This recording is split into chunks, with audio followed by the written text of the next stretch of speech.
नमस्कार, most welcome in निरंतर biology. दोस्तों, आज के सेक्शन में हम लोग देखने वाले हैं प्लांट मार्फोलॉजी का एक महत्वपूर्ण टॉपिक, जो कि रूट स्टेम लीफ इसके अंतर्गत आता है। प्लांट मार्फोलॉजी का मतलब होता है दोस्तों, डरिए नहीं, मार्फोलॉजी। मार्फोलॉजी का मतलब होता है कि एक्सटर्नल अपीयरेंस। जैसे आप ये देख रहे हैं, ये कैसा दिख रहा है, बस ऊपर से ही देखना है कैसा दिख रहा है, इसमें काला है, रंग है, कैसा है। तो उसी तरीके से प्लांट को भी देखेंगे, वो कैसा दिख रहा है, उसका अध्ययन हम लोग करते हैं। फूल को देखेंगे अथवा फ्लावर को देखेंगे, कैसा दिख रहा है, उसका अध्ययन करेंगे। रूट को देखेंगे, वो कैसा दिख रहा है, कैसा दिख रहा है, उसका अध्ययन करेंगे। किसमें? प्लांट मार्फोलॉजी के अंतर्गत। ओके, ये क्लियर हो गया। मार्फोलॉजी का मतलब क्या होता है? एक्सटर्नल अपीयरेंस होता है, कैसा दिख रहा है, उसी का अध्ययन इसमें करना है। तो आइए देखते हैं कैसा दिख रहा है। तो इससे पहले कुछ क्लासेस हम आपका ले लिए थे, किसका? प्लांट मार्फोलॉजी का। उसी में हम लोग आगे चल रहे हैं। यहाँ पे हम लोग का टॉपिक है रीजन ऑफ द रूट, अर्थात जो रूट है, जड़ है। आप पौधे को उखाड़े होंगे, जड़ देखे होंगे, बहुत सारे जड़ देखे होंगे। तो उसका रीजन अर्थात उसका कितने क्षेत्र होते हैं, हिंदी में बोलते हैं मूल के क्षेत्र। सिंपल सा नाम है, मूल के क्षेत्र। मूल के कितने क्षेत्र होते हैं उसको हम लोग देखेंगे यहाँ। तो यहाँ पे देखिए, 4 क्षेत्र हैं। किसके क्षेत्र हैं? मूल के। कितना क्षेत्र है? 4 क्षेत्र हैं। अर्थात रूट के 4 जोन होते हैं। पहला जोन है, पहला क्षेत्र है मूल गोप क्षेत्र, root cap zone. Root cap zone, मूल गोप क्षेत्र। अब root cap zone, cap cap मतलब टोपी लाइक संरचना होता है। ये जो जोन है, आपको पहले बता दे रहे हैं, फिर यहाँ पे एक्सप्लेन करेंगे। ये जो जोन है, कैप लिखा है ना, रूट कैप जोन। एक कैप सिंपल सा टोपी लाइक, जैसे हम लोग टोपी पहनते हैं ना ठंडियों में, ऐसे ऐसे करके टोपी पहनते हैं, तो इसी तरीके से यहाँ पे भी रूट भी टोपी लगाता है। नीचे, सबसे नीचे ये जो जोन होता है रूट का, सबसे नीचे होता है, और ये कैप लाइक संरचना होता है, कैप लाइक स्ट्रक्चर होता है, जो कि रूट को प्रोटेक्शन देने अर्थात सुरक्षा कवच बनाने का कार्य करता है, कहीं से घाव वगैरह ये सब न लगे। इसीलिए ये जो कैप होता है, इसका ये जो क्षेत्र है, रूट कैप क्षेत्र कहलाता है, प्रोटेक्शन का कार्य करता है, ये सुरक्षा का कार्य करता है। आइए अब इस पे देखते हैं।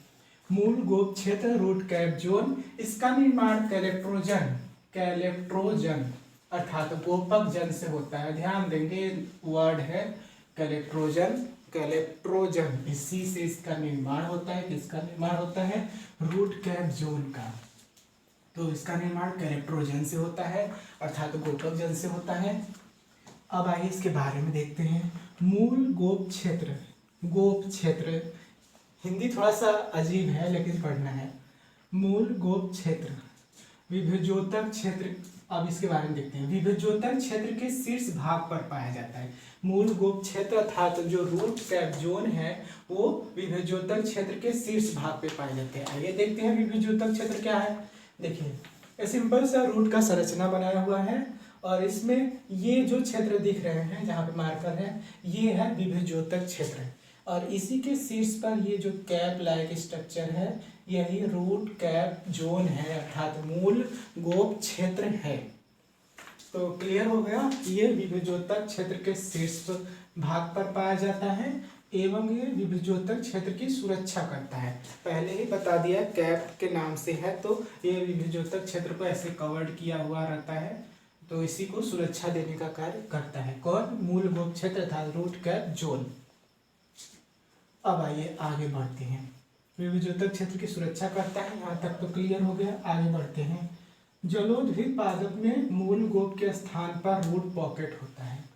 अब जलोदभिद पादप क्या होते हैं, इसके बारे में सुनिए। जल में पाए जाने वाले जो पौधे होते हैं, वो जलोदभिद कहलाते हैं। इसको इंग्लिश में हाइड्रोफिटिक प्लांट बोलते हैं। उनमें क्या होता है? मूल गोप के स्थान पर रूट पॉकेट होता है। ध्यान देंगे, जनरली क्या होता है, नॉर्मल सा जो प्लांट होते हैं उनमें मूल ये रूट पॉकेट नहीं पाया जाता है। रूट पॉकेट के स्थान पे क्या पाया जाता है? रूट कैप जोन होता है। लेकिन लेकिन लेकिन लेकिन यहाँ पे बट यहाँ पे रूट कैप के स्थान पे क्या पाया जाता है? रूट पॉकेट है। एक वर्ड मीनिंग है, इसको ध्यान देंगे, कहीं भी पूछ लिया जाता है। जो हाइड्रोफिटिक प्लांट है उनमें क्या पाया जाता है, कहीं ना अधिकतर क्वेश्चन आया है यहाँ से।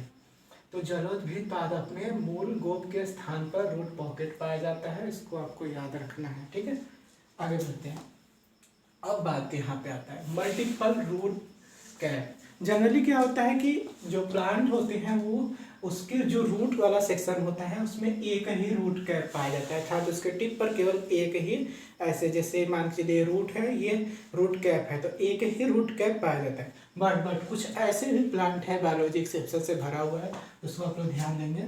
कुछ ऐसे भी प्लांट होते हैं जैसे पेंडनस, यहाँ पे एग्जाम्पल के तौर पे लिखा गया है, इसमें मल्टीपल रूट कैप पाया जाता है। मल्टीपल रूट कैप पाया जाता है किसमें? पेंडनस में। पेंडनस में मल्टीपल रूट कैप पाया जाता है। तो दोस्तों ये रहा पहला क्षेत्र था रूट कैप जोन। अब आगे का जोन हम लोग देखते हैं। यहाँ तक का स्क्रीनशॉट जल्दी से ले लीजिए।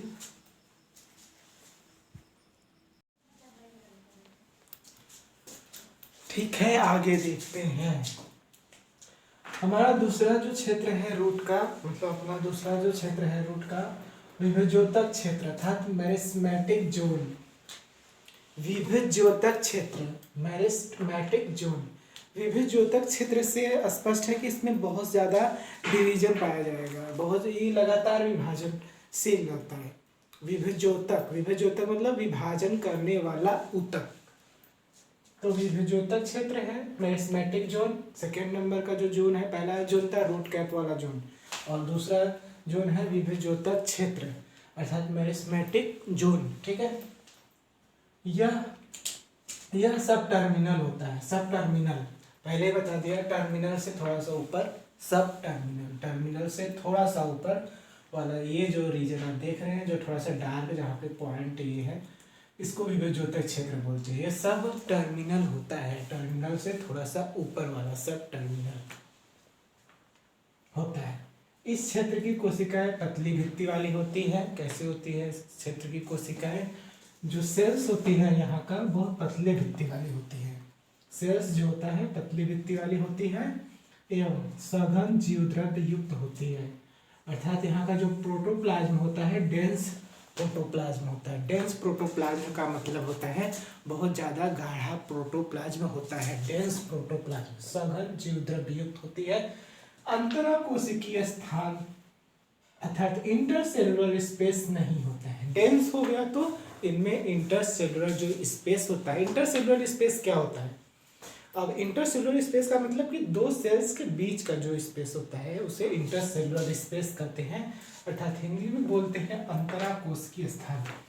देखो, एक सेल हो गया, एक सेल हो गया, दोनों सेल के बीच का, ये जो बीच का जगह देख रहे हैं ना, जैसे बीच का मान के चलिए थोड़ा सा इतना जगह है, तो इन दोनों सेल्स के बीच का जो जगह होता है उसको इंटरसेलुलर स्पेस बोलते हैं। वो यहाँ पे नहीं होता। क्यों नहीं होता है? क्योंकि यहाँ पे जो सेल्स होती हैं पतली भित्ति वाली होती है और इनके बीच का जो प्रोटोप्लाज्म होता है काफ़ी डेंस होता है, इसीलिए यहाँ पे इंटरसेलुलर स्पेस नहीं होता है। ठीक है, आगे देखते हैं। इन कोशिकाओं में विभाजन की अपार क्षमता होती है, इसीलिए इसका नाम विभज्योतक क्षेत्र होता है, अर्थात मेरिस्मेटिक जोन का ही आशय होता है। इनमें डिवीजन लगातार होता है, अर्थात विभाजन की जो क्षमता होती है वो काफ़ी अधिक होती है, अपार क्षमता होती है विभाजन की। नोट यहाँ पे पॉइंट है, पादप में विभज्योतक ही ऐसा क्षेत्र है, पादप में विभज्योतक ही ऐसा क्षेत्र है जो वायरस के संक्रमण से बचा रहता है। क्यों बचा रहता है? क्योंकि इसमें लगातार डिवीजन होता रहता है। जब मान चलिए यहाँ पे इन्फेक्शन किया, तुरंत नया डिवीजन हो गया, तुरंत लगातार सेकेंड में डिवीजन, बहुत ज़्यादा डिवीजन हो रहा है, तो इसमें इन्फेक्शन नहीं करता है। वायरस जो है ना इन्फेक्शन से बचा रहता है। तो यहाँ से रोक टोक के, यहाँ से शायद आई थिंक क्वेश्चन यहाँ से पूछा जाता है। तो प्लांट में विभज्योतक ही ऐसा क्षेत्र है जो वायरस के संक्रमण से बचा रहता है, ध्यान देंगे। ठीक है, क्योंकि यहाँ पे एक्टिव डिवीजन, यही बात यहाँ पे देखो लिख दिया गया है, एक्टिव डिवीजन होता रहता है, लगातार विभाजन होता रहता है। तो प्लांट में वो कौन सा क्षेत्र है जो वायरस के इन्फेक्शन से पूर्णतः बचा रहता है? तो कौन सा क्षेत्र है? ये रीजन है, विभज्योतक क्षेत्र है, मेरिस्मेटिक जोन है। क्यों होता है? क्योंकि वहाँ पे लगातार एक्टिव डिवीजन होता रहता है, इसीलिए यह संक्रमण से बचा रहता है। ठीक है, तो यहाँ तक क्लियर हो गया होगा। आगे का जो नेक्स्ट तीसरा जोन है हम जल्दी देखेंगे। यहाँ तक पहले स्क्रीनशॉट ले लीजिए जल्दी जल्दी।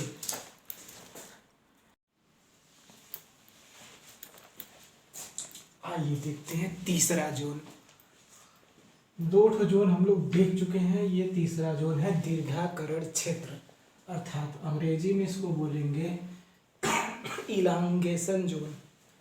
इलांगेशन, इलांगेशन का मतलब होता है ये लगातार वृद्धि करता है, इलोंगेट होता है। इलोंगेट मतलब वृद्धि करता रहता है।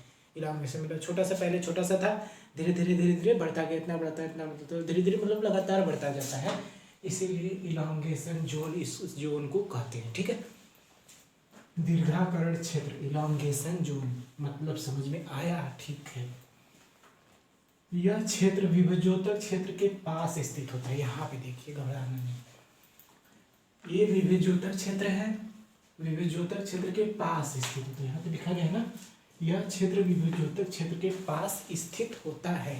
तो विभजोतक क्षेत्र यहाँ पे है, इसी के ठीक पास बगल में पड़ोसी दीर्घाकरण क्षेत्र, यही दीर्घाकरण क्षेत्र यहाँ पे लिखा गया, विभजोतक क्षेत्र के पास स्थित होता है। विभजोतक क्षेत्र के पास स्थित होता है। इस क्षेत्र की कोशिकाएं दीर्घाकरण दर्शाती है। दीर्घाकरण का मतलब क्या होता है? इलांगेशन, पहले बताया। इलांगेशन, इलांगेशन मतलब छोटा सा था, धीरे धीरे धीरे धीरे लगातार वृद्धि करता गया, बढ़ता गया, तो इसको इलांगेशन कहते हैं। तो यह इस क्षेत्र की कोशिकाएं जो है वो दीर्घाकरण अर्थात अंग्रेजी में बोलेंगे इलांगेशन शो करती है, अर्थात इलांगेशन दर्शाती है। ठीक है, एक बार फिर से सुनिए ध्यान से एकदम। दीर्घाकरण क्षेत्र, इलांगेशन जोन। इलांगेशन जोन का मतलब होता है ये लगातार बढ़ती रहती है, इसीलिए इसको इलांगेशन जोन कहते हैं। तो यह क्षेत्र विभजोतक क्षेत्र के पास स्थित होता है। अब कहाँ पास है पहले बता दिया, यहाँ पे विभजोतक क्षेत्र तथा मेरिस्मेटिक जोन है, इसी के ठीक पड़ोसी वाला जो जोन है ऊपर का, दीर्घाकरण जोन कहलाता है। तो पास स्थित होता है। इस क्षेत्र की कोशिकाएं दीर्घाकरण दर्शाती है, सिंपल सा है, लगातार बढ़ती रहती है, इसलिए इस क्षेत्र को इलांगेशन है इनलार्जमेंट जोन, इनलार्जमेंट जोन कहते हैं। इनलार्जमेंट मतलब बड़ा होता जाता है, इसीलिए इसको इनलार्जमेंट जोन भी कहा जाता है। ठीक है, यहाँ तक हम लोग देख चुके थे, इसलिए इस जोन को इनलार्जमेंट जोन कहते हैं। आशा करता हूँ यहाँ तक क्लियर हो गया होगा। क्या है, बहुत सिंपल है। पहली बात ध्यान से सुनिए, ये क्षेत्र जो होता है वो कहाँ स्थित होता है? विभजोतक क्षेत्र के ठीक बगल में कह सकते हैं आप, या विभजोतक क्षेत्र के पास कह सकते हैं, वहाँ पे स्थित होता है। और इसमें खासियत होता है कि ये लगातार इलार्जमेंट मतलब बढ़ता जाता है, इलार्ज होता जाता है, इसीलिए इसको इलार्जमेंट जोन भी कहते हैं, या दीर्घाकरण क्षेत्र दर्शाता है, या दीर्घाकरण शो करता है। तो ये रहा दीर्घाकरण क्षेत्र अर्थात इलांगेशन जोन। ठीक है, अब आगे लास्ट एक जोन बचा हुआ है, उसको भी हम लोग देखते हैं। इससे पहले आप इसका जल्दी से स्क्रीनशॉट लीजिए।